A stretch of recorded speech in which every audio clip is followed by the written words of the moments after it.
Halo para Bagger Hunter, ketemu lagi dengan saya Eros Perwita di channel The Investor Channel yang siap membantu Anda untuk mendapatkan cuan 100% pertama atau cuan satu bagger pertama di saham dengan latar belakang apapun Anda.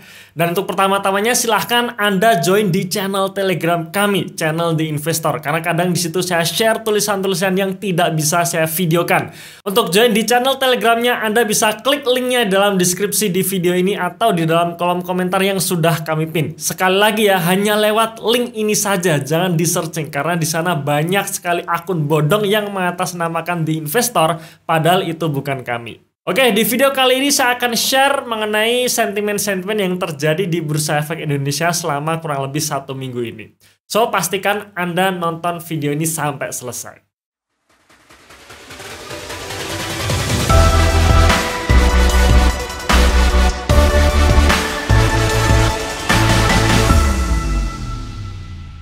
Oke, berita pertama mengenai saham GoTo. Ya, saham GoTo ini memang selalu menjadi berita ya, headline berita di mana-mana sampai sekarang masih menjadi hot news ya. Dan menariknya harga saham GoTo ini kalau kita lihat seminggu terakhir mengalami kenaikan. Bahkan saat GoTo kemarin ya, setelah IPO sempat ambles ya, sempat anjlok sampai di bawah Rp200. Kemudian sekarang sudah mendekati harga IPO lagi, kisaran 340-an kalau nggak salah ya. Artinya bagi teman-teman yang kemarin sempat serok saham GoTo di harga di bawah 200, sekarang hampir 100% ya. Nah, akhirnya ketika saham GoTo ini naik terus ya, karena GoTo ini memiliki market capitalization yang besar, ini juga mengerek kinerja IHSG ke atas. Nah, sekarang beritanya muncul nih mengenai kinerja GoTo. Jadi GoTo ini sudah mengeluarkan rapotnya ya, laporan keuangan kuartal 1 2022 dan sebenarnya kinerjanya bagus ya. Di sini dikatakan kinerja bisnis GoTo positif, tapi rugi masih melejit ya. Jadi net revenue-nya naik, tapi secara laba bersih justru rugi dan ruginya pun juga berlipat-lipat. Ya, kenapa kita bahas di slide selanjutnya ini ya. Salah satu faktornya adalah gaji karyawan yang sangat tinggi ya. Ini juga menyambung mengenai berita di mana para startup sudah mulai mengurangi karyawannya karena sekarang startup juga sudah mulai fokus untuk mencari laba ya, bukan hanya sekedar bakar duit saja. Nah, termasuk GoTo ya. Di sini dikatakan GoTo memiliki beban gaji dan imbalan karyawan sebesar 3,6 triliun ya di kuartal 1 2022 ini. Artinya 3 bulan di awal GoTo mengeluarkan 3,6 triliun rupiah untuk gaji karyawannya saja. Padahal pendapatan GoTo ya, net revenue GoTo hanya kurang lebih sekitar 1,4 triliun. Ya, sekarang bayangkan 3,6 triliun per 3 bulan berarti per tahun harus bakar duit berapa banyak lagi seperti itu ya. Cuman saya juga berharap lama-kelamaan GoTo ini juga segera membukukan profit sehingga mereka-mereka yang pegang saham GoTo pun juga ikut nyaman ya. Kemudian yang menarik juga ya adalah GoTo ini akan masuk di indeks acuan, baik itu IDX 30, LQ45 dan juga ADX80 ya. Artinya para manajer investasi ini ya, mau nggak mau mereka yang menggunakan indeks sebagai acuan kinerjanya, mereka harus membeli saham GoTo alias saham-saham yang nanti dikeluarkan dari indeks ya harus dijual.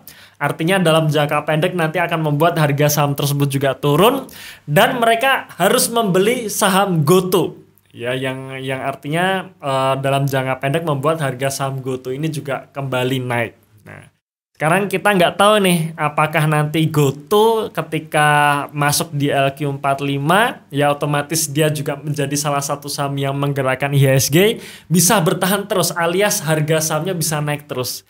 Ya, jangan sampai nanti kejadian seperti Arto ya, di mana harganya ambles dari level tertingginya di 19.000 ya sekarang sudah di level 8.000 ya, artinya ya turunnya cukup dalam dan itulah salah satu faktor yang membuat kemarin IHSG itu crash ya. Jadi IHSG crash ya karena bubble di saham-saham digital. Ya, bagi mereka yang tidak pegang saham digital, portofolionya tetap naik tuh. Oke, kita akan melihat perkembangan GoTo berikutnya ya. Baik, sentimen selanjutnya yaitu India impor batu bara, prospek sahamnya kian cerah. Jadi India sekarang masuk mengalami krisis energi. Ya, ini setelah Eropa yang mengalami krisis energi di tahun kemarin, sekarang gantian India. Ya, dan India akhirnya harus mengimpor batu bara, dan berita ini membuat harga saham batu bara 1 minggu terakhir ini juga naik ya. Dan menurut saya ya prospeknya tetap bisa naik ya, walaupun sentimen datangnya telat, tapi nanti ya ketika fundamental itu sudah mendukung ya, kita lihat kinerja saham-saham batu bara ini bagus-bagus semua, yang sehat terutama ya.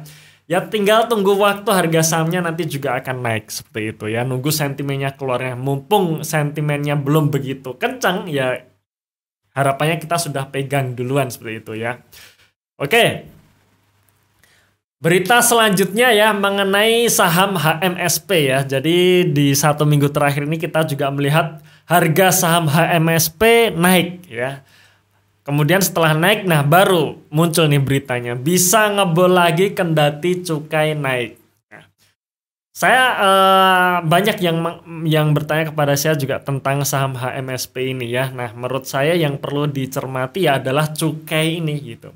Karena cukai ini menjadi beban pokok penjualan dari emiten rokok, baik itu HMSP, GGRM, dan sebagainya. Ya, dan cukai ini yang saya tidak nyaman adalah cukai ini kan intervensi pemerintah seperti itu. Ya, berbeda kalau kita bicara mengenai emiten-emiten consumer good misalkan, ketika beban pokok penjualan naik karena harga bahan baku naik, nah itu berbeda. Ya, harga-harga bahan baku naik ini karena faktor ekonomi ya, adanya supply and demand, di mana supply-nya sedikit, demand-nya tinggi, artinya di situ ada mekanisme pasar membuat harga bahan baku naik. Dan nantinya ketika supply-nya sudah normal kembali, ya otomatis harga bahan baku bisa turun kembali. Nah, jadi di situ ada mekanisme pasar, sehingga kalau kita bicara mengenai emiten-emiten consumer good ya, kenaikan beban pokok penjualan ini karena mekanisme pasar, nah ini lebih mendingan dibandingkan beban pokok penjualannya karena intervensi pemerintah. Nah kalau intervensi pemerintah repot kita, karena kita nggak tahu pemerintah mau ngapain. Ya, sekarang pertanyaannya ketika cukai ini setiap tahun naik, kira-kira ada kesempatan nggak nih cukai ini bisa turun gitu? Kok kayaknya berat gitu ya. Jadi kalau saya sendiri, saya memang tidak nyaman dengan saham-saham atau emiten yang banyak diintervensi oleh pemerintah ya. Oke. Sentimen selanjutnya, kredit bermasalah ditekan ya. Restrukturisasi kredit bermasalah membuahkan hasil, NPL bank mulai turun. Ini juga menarik. Salah satu indikator atau rasio yang penting kita perhatikan ketika kita memilih saham bank adalah NPL ya. NPL untuk bank konvensional, NPF untuk bank syariah, dan ini harus diperhatikan. Kenapa? Karena NPL inilah yang nantinya akan menggerus laba bersih. Ya, jadi walaupun nantinya pendapatan tetap naik ya, pendapatan bunga ataupun pendapatan akad syariah ya itu naik, tapi kalau NPL maupun NPF-nya itu juga naik, laba bersihnya tetap turun ya. Kenapa? Karena ketika NPL naik, bank ini harus mencadangkan sebagian labanya untuk digunakan menambal dari nasabah-nasabah macet ini. Ya, jadi NPL kita perhatikan, dan kalau kita lihat NPL-nya sudah menurun ya. Ini artinya apa? Ketika NPL menurun, maka proyeksi laba bersih dari emiten bank itu juga akan naik seperti itu. Oke, selanjutnya mengenai Delta Mas bidik segmen bisnis data center. Permintaan lahan Pura Delta Lestari atau Dimas meningkat ya. Ini juga ditandai dengan harga saham Dimas yang kemarin naik. Yang ngomong-ngomong mengenai analisa Dimas pernah kita bahas di video YouTube beberapa bulan yang lalu ya, saat harganya ambles sampai di level 170-an ya, 160-170-an kalau nggak salah. Nah, Dimas ini juga kita masukkan ke dalam ebook watchlist kami ya, yang teman-teman bisa download secara gratis ya. Cara downloadnya teman-teman tinggal klik linknya di dalam deskripsi di video ini atau di dalam kolom komentar yang sudah kami pin ya, karena kami juga optimis ya, kita proyeksikan Dimas ini salah satu emiten yang bisa memberikan return paling nggak 100% ya dari harga bawah kemarin. Ya, silakan teman-teman baca lagi analisanya. Oke, selanjutnya emiten grup Salim berpesta laba ya. Grup Salim ini ada INDF ya, di bawahnya ada ICBP, ada SIM ya, Salim Infomas, kemudian di bawahnya SIM ini ada LSIP dan semua mencetak laba yang naik. Ya, ICBP naik, SIM juga naik, LSIP pun juga naik. Ya, nah apakah harga sahamnya akan bisa naik? Kita lihat nanti ya, kita lihat minggu depan ini ya. Nah, ini juga harapan dari saham consumer good ya, termasuk ICBP. Jadi ini lanjutan dari berita yang tadi kita share ya, yaitu berharap daya beli makin membaik. Jadi kalau kita ngelihat ICBP ini sebenarnya dari harga produk sudah mulai dinaikkan ya, sehingga pendapatannya pun naik, laba bersihnya pun itu juga ikut naik. Ya, dan tinggal kita tunggu saja kira-kira kapan harga sahamnya akan naik seperti itu ya. Oke, selanjutnya mengenai inflasi. Ya, ini juga menarik. Ya, bisa dikatakan tahun ini adalah tahun inflasi. Ya, inflasi diprediksi terus melaju hingga akhir tahun. Jadi kalau kita bicara mengenai inflasi yang akan terus melaju sampai akhir tahun 2022 ini, sudah pasti Bank Indonesia cepat atau lambat dia juga akan menaikkan suku bunganya. Ya, dan kalau suku bunga naik, ya pastinya bank-bank akan menaikkan suku bunga kreditnya. Dan bagi perusahaan-perusahaan yang memiliki hutang yang besar, siap-siap beban keuangannya juga naik. Ya, dan kalau hutangnya terlalu besar, otomatis beban keuangan ini nanti akan menggerus laba bersih. Nah, apa sih yang menyebabkan inflasi? Ya salah satunya harga minyak yang naik ya. Jadi kalau harga minyak ini ya tembus rekor tertinggi baru sejak 2008, ya otomatis barang-barang komoditas yang lainnya juga akan ikut naik ya. Dan yang namanya komoditas ini kan sumber energi pertama ya. Maka ketika sumber energi pertama atau bahan baku pertama sudah naik, otomatis nanti akan merembet ke barang-barang yang lainnya. Ya, baik itu bahan baku, semuanya akan naik. Dan perusahaan-perusahaan yang tidak bisa menaikkan harga produknya, harga jual produknya, ya otomatis kinerjanya akan tertekan. Ya, maka kita akan pilih nih ya, bagi kita bisa pilih dulu nih. Kira-kira saham-saham mana yang punya economic mood kuat ya, yang dimana ketika harga produknya bisa dinaikkan, orang-orang tetap mau beli.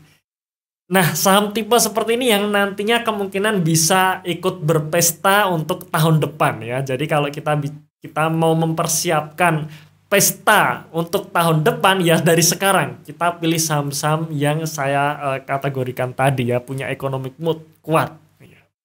Oke, itu tadi sekilas mengenai sentimen yang terjadi di Bursa Efek Indonesia kurang lebih 1 minggu terakhir ini ya. Kita akan ulas lagi sentimen-sentimen berikutnya. Pastikan teman-teman tonton terus dan ikuti terus channel di Investor ini. Terima kasih sudah menonton video ini sampai akhir.